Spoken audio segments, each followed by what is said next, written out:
En el principio era el Verbo, y el Verbo era con Dios, y el Verbo era Dios. Este era en el principio con Dios, todas las cosas por él fueron hechas, y sin él nada de lo que es hecho, fue hecho. En él estaba la vida, y la vida era la luz de los hombres. Con estas palabras inicia el Evangelio de Juan, refiriéndose a Jesús como el artífice de toda la creación antes de venir a la tierra. No cabe duda que para muchas personas, la existencia de Cristo es solo una cuestión de fe. No necesitamos pruebas de nada, solo creer, porque el mismo Jesús, ante la duda de algunos de sus discípulos después de su muerte, se les apareció confirmando así su resurrección. También les dijo: dichosos aquellos que sin haber visto han creído. Sin embargo, por absurdo que parezca, para algunas personas escépticas, Jesucristo no es nada más que un mito, un personaje fantasioso, un invento creado por un grupo de supuestos discípulos fanáticos, para tratar de generar desorden en una comunidad que estaba siendo oprimida y sometida por un imperio, y que a toda costa estaban buscando un Mesías Salvador que los liberara del yugo romano. Y digo absurdo, porque no me imagino a Pedro recibiendo toda clase de maltratos físicos, persecuciones, y siendo crucificado al revés, a causa de un engaño, o por predicar a un Mesías, producto de su imaginación fantasiosa. Tampoco a Pablo y muchos otros que entregaron su vida, lo dejaron todo, fueron perseguidos, torturados, y tuvieron toda clase de muertes horrendas, solo para encubrir a un supuesto Salvador del mundo que nunca existió. ¿Acaso tiene esto algún sentido? Algunos de mis videos han recibido comentarios como este: personaje cuya existencia por cierto no ha sido probada históricamente, y en cuanto a los llamados evangelios no son ni siquiera de fiar. Otros que dicen que Jesucristo no es nada más que un invento mitológico para crear una religión falsa, o que la Biblia es un libro de fantasías. Bien, vamos a presentarles a estas personas las pruebas desde el punto de vista histórico y científico de la existencia de Cristo. Ahora bien, si eres cristiano, sin importar tu religión, este video te ayudará a fortalecer tu fe, y si no lo eres, creo que puede ser muy educativo y te puede dejar sembrada la semilla de la curiosidad, para que por tu cuenta puedas investigar más a fondo sobre este tema, y comparar lo que se menciona en este video con los evangelios escritos en la Biblia. Alguna vez, Jesús realizó esta pregunta a sus discípulos: ¿quién dice la gente que soy yo? Algunos de ellos le contestaron: unos dicen que eres un gran profeta, otros que eres la resurrección de Juan el Bautista, pero solo el apóstol Pedro se atrevió a decirle a Jesús que él era el Cristo, el Hijo del Dios viviente. Todas estas opiniones y teorías sobre la persona de Jesús siguieron incluso después de su muerte, hasta llegar a nuestros días. Por ejemplo, se ha afirmado que Jesús era un mago, en otras ocasiones un revolucionario. Incluso se postula que Jesús nunca existió, que la mayoría de los lugares, personajes e historias del Nuevo Testamento fueron un gran invento. Sin embargo, la ciencia está logrando esclarecer la historicidad de Jesús en los últimos años. Muchos de los personajes y lugares de la pasión descritos en los evangelios se han podido constatar. También se han podido identificar como históricas las poblaciones, sinagogas y otros sitios donde estuvo Jesucristo. Para confirmar la historicidad de un personaje antiguo, algunos estudiosos proponen un proceso que es muy parecido a un juicio. Un primer paso es examinar a los testigos de un evento, la credibilidad de los testigos, interpretar la evidencia y llegar a un veredicto. Finalmente, determinar cuál explicación es la mejor y cuáles son sus implicaciones. En el caso de Jesucristo, al no haber testigos vivos, hay que recurrir a documentos históricos y a evidencia arqueológica. Fundamentalmente, una de las fuentes principales sobre su vida son los 4 evangelios: San Mateo, San Marcos, San Lucas y San Juan, escritos de 30 a 70 años después de su muerte. Sin embargo, también tenemos literatura escrita por los cristianos primitivos, que no hacen parte del canon bíblico, y nos muestran el pensamiento, la espiritualidad y las ideas que tenía de Jesús aquella comunidad primitiva de seguidores de Cristo. Pero existen otras fuentes, fuera de la Biblia, y de textos escritos por comunidades cristianas, que atestiguan la existencia de Cristo. Antes de continuar, hagamos que este video llegue a muchas personas, así que no dudes en escribir tus comentarios para saber qué opinas sobre este tema. Tu aporte es muy importante para nosotros. También te invitamos a suscribirte, activar las notificaciones y darle un maravilloso me gusta a este video. Jesús vivió una muerte pública y trágica que cambió el rumbo de la historia. Esto nos deja varias referencias de Jesús y el impacto que tuvo en el mundo de su época, en la historia secular. Echemos un vistazo a dos grandes historiadores de la época, que no fueron cristianos y tampoco tuvieron nada que ver con la comunidad cristiana naciente. Uno de ellos, el historiador y gobernador romano Tácito, hizo una referencia interesante a Jesús al describir cómo Nerón martirizó a cristianos del siglo I en el año 65, utilizándolos como chivos expiatorios del gran incendio en la capital de Roma, porque existía la sospecha de que el propio emperador había provocado tal incendio. Aquí está lo que dejó por escrito en el año 112 después de Cristo. Nerón castigó con las penas más refinadas a unos a quienes el vulgo odiaba por sus maldades y llamaba cristianos. El que les daba este nombre era uno que apodaban Cristo. Él había sido condenado a muerte durante el imperio de Tiberio por el procurador Poncio Pilato. Esta funesta superstición, reprimida por el momento, volvía a extenderse no solo por Judea, lugar de origen de este mal, sino también por la ciudad de Roma. Lo interesante de esta afirmación es que Tácito corrobora que Jesús fue, primero, una persona histórica, segundo, ejecutado por Poncio Pilato, tercero, en el año 65. Después de Cristo, el tiempo en que Nerón gobernaba Roma, la fe cristiana se había extendido por todo el Mediterráneo, desde Judea hasta Roma, con una intensidad tal que el emperador de Roma sentía que debía intervenir. Observen también que Cornelio Tácito dice estas cosas como un testigo hostil y en contra de los cristianos, ya que considera el movimiento que Jesús comenzó como una perversa superstición. Otra fuente importante es la obra de Flavio Josefo, un historiador que nació en Jerusalén entre el año 37 o 38 de nuestra era.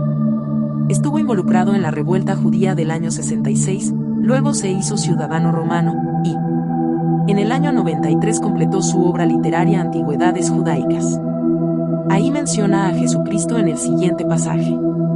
Había por esta época un hombre sabio, Jesús, si es que es lícito llamarlo un hombre, pues era un hacedor de maravillas, un maestro tal, que los hombres recibían con agrado la verdad que les enseñaba. Atrajo hacia muchos de los judíos y de los gentiles. Él era el Cristo, y cuando Pilato, a sugerencia de los principales entre nosotros, le condenó a ser crucificado, aquellos que le amaban desde un principio no le olvidaron, pues volvió a aparecer vivo ante ellos al tercer día, exactamente como los profetas lo habían anticipado, y cumpliendo otras 10.000 cosas maravillosas respecto de su persona, que también habían sido preanunciadas. Y la tribu de cristianos, llamados de este modo por causa de él, no ha sido extinguida hasta el presente. Existen muchos otros escritos no cristianos que mencionan a Jesucristo, sumando a la evidencia de su existencia. Entre ellos están los textos de Plinio el Joven y Suetonio. Entretanto, esta es la norma que he seguido para con aquellos que hasta mí han sido traídos como cristianos. A ellos mismos les pregunté si eran o no cristianos. A quienes confesaron que sí, les pregunté una segunda y una tercera vez, con la amenaza de suplicio, ordené que se ejecutara a los que perseveraban. Yo no dudaba, en efecto, de que, al margen de lo que confesaran, debía castigársela pertinacia y la obstinación cerrada. Aseguraban, asimismo, que toda su culpa o su error no había sido más, según ellos, que haber tenido por costumbre reunirse un día señalado antes del amanecer, cantar entre ellos, de manera alterna, en alabanza a Cristo como si fuera un Dios, y comprometerse mediante juramento, no a delinquir, sino a no robar, ni cometer pillajes ni adulterios, a no faltar a su palabra ni negarse a devolver un depósito cuando se les reclamara. La arqueología moderna también ha aportado muchos elementos a la comprobación de Jesús como personaje histórico. El Dr. Titus Kennedy, autor del libro Excavando la evidencia de Jesús, hace una interesante descripción de los artefactos arqueológicos relacionados con la vida de Jesús. Empezando por el nacimiento de Jesús, la arqueología descubre una piedra con inscripciones que hablan de un censo general, ordenado por César Augusto, comprobando la autenticidad del relato de San Lucas cuando narra los sucesos relacionados con el nacimiento de Jesús. Su nacimiento sucedió durante el reinado de Herodes el Grande, una persona sumamente obsesionada con el poder político, siempre observando lo que hacían sus rivales. Este celo lo llevó a cometer varias atrocidades, inclusive llegó a matar a 3 de sus propios hijos, como consecuencia de la sospecha que le querían quitar el poderío. Así, no es difícil creer que haya mandado matar a varios niños en Belén, buscando evitar la existencia de Jesús. Durante el ministerio de Jesús, los evangelios mencionan varios milagros, y los sitios donde estos ocurrieron. El trabajo arqueológico ha permitido corroborar la existencia de algunos de esos sitios. Por ejemplo, se han descubierto la piscina de Siloé, donde Jesús curó a un ciego de nacimiento, y la de Betesda con sus 5 pórticos, donde Jesús curó a un paralítico. Ambas mencionadas en el Evangelio de San Juan. Uno de los sucesos más importantes en la vida de Jesús tiene que ver con su pasión. La existencia de las personas allí mencionadas también se ha confirmado por la literatura histórica y por la arqueología. Un ejemplo es Anás, el sumo sacerdote mencionado en el Evangelio de San Juan. Él es mencionado por Josefo como sumo sacerdote, y además, indica que su tumba se encontraba fuera de la muralla del antiguo Jerusalén, y justo fue ahí donde encontraron una tumba muy ornamentada con el nombre de Anás. En cuanto a Caifás, existe aún más información, además de lo que menciona Josefo en su libro. En 1990 se encontró su tumba justo fuera de la muralla del antiguo Jerusalén. En la tumba había varios osarios, y uno de los más elaborados tenía el nombre José, hijo de Caifás. Dentro, había una moneda del año 43 de Herodes Agripa. Los huesos que ahí se encontraron eran de un hombre de 67 años aproximadamente. En cuanto a la existencia de Poncio Pilato, además de ser mencionado por Flavio Josefo y otros, la arqueología hizo un importante descubrimiento cuando, en 1962, un equipo italiano hacía excavaciones en el teatro de Cesarea de Filipo. Ahí encontraron una piedra con una inscripción en latín que menciona que Poncio Pilato dedica el teatro al emperador Tiberio. Más tarde se descubrió un anillo con su nombre que se utilizaba para sellar sus cartas, no dejando dudas sobre la existencia del procurador romano. Herodes Antipas o Herodes el Tetrarca también es mencionado en la obra de Josefo, pero además existen varias monedas con su nombre, y la arqueología ha podido atestiguar la existencia de varias edificaciones mandadas a construir por él. De acuerdo con todos estos hallazgos y evidencias históricas por fuera de la Biblia, podemos concluir que la muerte de Cristo fue un evento conocido y documentado, además que hay pruebas de la existencia de los personajes que participaron de la pasión de Jesús. También se evidencia algunos sitios importantes descritos en los Evangelios, donde Jesús realizó milagros y sanaciones. Ahora bien, pensemos en la resurrección de Cristo, que es el pilar más grande de la fe cristiana, pues nos cuenta la derrota de Jesús sobre la muerte, y la promesa de resurrección y vida eterna. ¿Cómo se puede probar que Jesús resucitó? Sobre esto, tenemos estas dos únicas posibilidades.